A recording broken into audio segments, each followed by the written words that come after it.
Kung hindi ka marunong magpatawad, huwag kang magkakamaling magpakasal. Marriage is not for perfect people.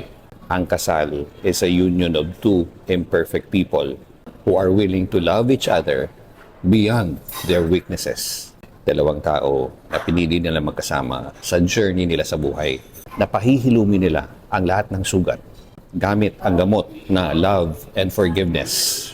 Kung naghahanap ka ng asawa na hindi ka ma-offend, hindi ka masasaktan, o hindi ka madi-disappoint, it would be better for you to stay single.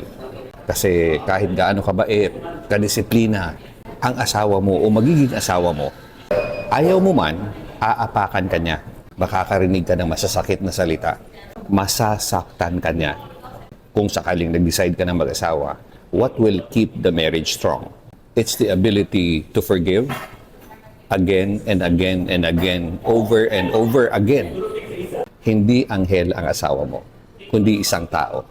At worst points, pagtataksilan ka niya. Now, nang nagpakasal ka at hindi mo matatanggap to, magiging bodega ka ng sakit. Now, bakit may mga nagtagal na marriages? Natuto sila mag-apologize. Natuto sila mag-admit na mali sila. They have learned to move forward. And natuto silang magpatawad. Kung hindi ka makakapagpatawad, huwag ka nang magpakasal. Huwag ka nang mag-asawa.